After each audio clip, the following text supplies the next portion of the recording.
Nag-harvest ulit kami ng aming tanim na talong. At dahil bagong harvest, ayan, magluluto tayo ng ating pananghalian na masarap na binagoongan talong. Ulam na mapapa-only rice ka, panigurado. Taob na naman ang kaldero niyan.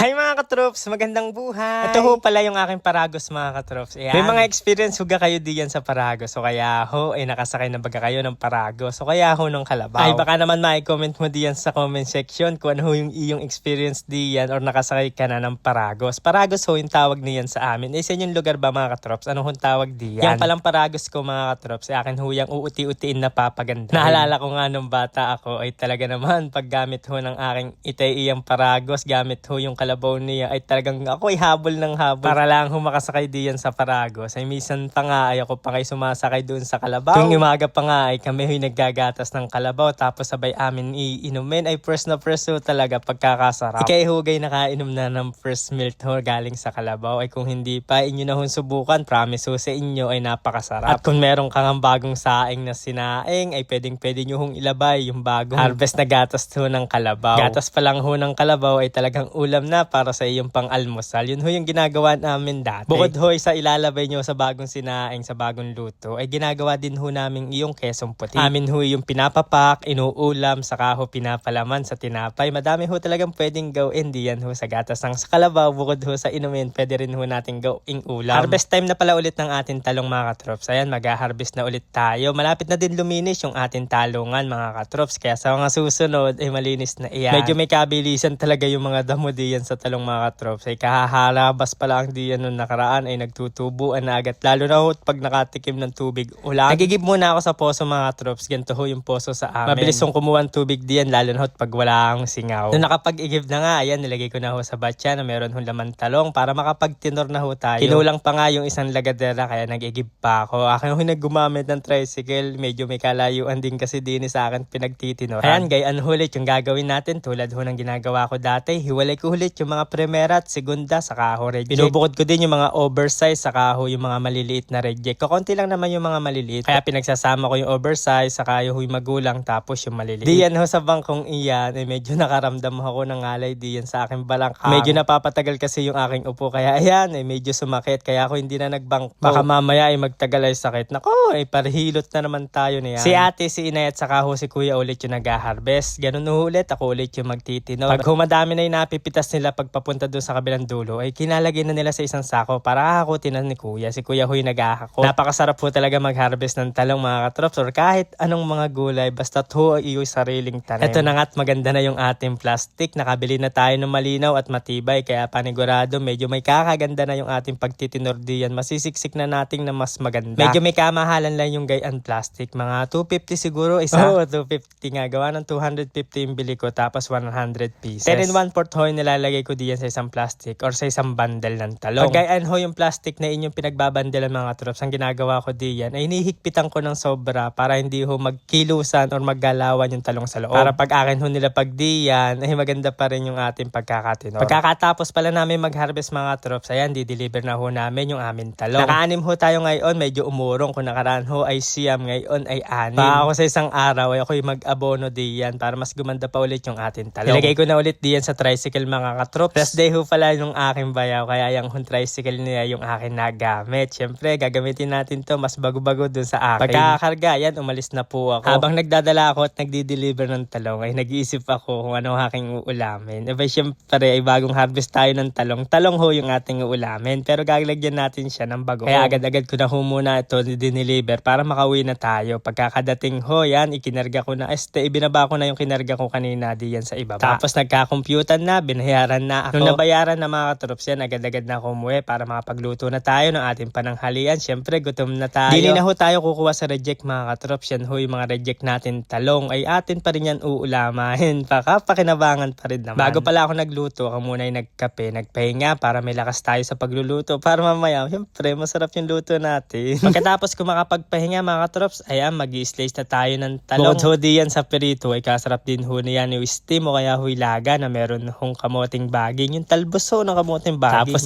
mo hong isasaw-saw sa patis labo. Ay, panalong panalo kahit yun lang ang ulam mo. Isusunod ko na ho diyan mga katrops, yung siling panigang. Sisigkat ho yung aking ginawa. Tapos ayan, sasalang na natin yung talong. Ipipirito ko na muna. Kaya kinuha ko na yung pamalakasan natin talyase para maisalang na. Umulan pala kahapon mga katrops. Kaya ayan si Itay ay naghahanap po ng mga tuyong panggatong. Gawa ng natuyuan, nabasa yung panggatong natin diyan doon sa mga nakatayong kawayan. Kaya talaga, pag nabasa yung panggatong mo ay mahihirapan ka magluto or magparikit or magpaapoy ng mga panggatong. Pero pag tuyo naman, ay sa pagkakabilis magparikit, sobrang alab pa. Siyempre, mas love kita. Ay, biro lang Pag nagluluto pala ako ng talong na binagoongan mga katrops, gayan ho yung ginagawa ko. Pinipirito ko ho yung talong. Tapos nakabukod na ho yan, mamaya ko na ihahalo. Susunod ko na ho yung karne ng baboy isa lang. Akin lang ho yan pipirituhin hanggang sa maging golden brown. Tapos yun lang is ay tatanggalan ho natin, babawasan kasi masyado ho madami. Tapos magigisa na ako diyan ng sibuyas at saka ho bawang. Nung lumabas na ho yung aroma ng sibuyas at bawang, ayan, ihahalo ko na at maglalagay na ako ng bagoong. Pwede rin pala kayo maglagay ng kamatis diyan mga katrops. Wala lang humbunga pa yung aking kamatis.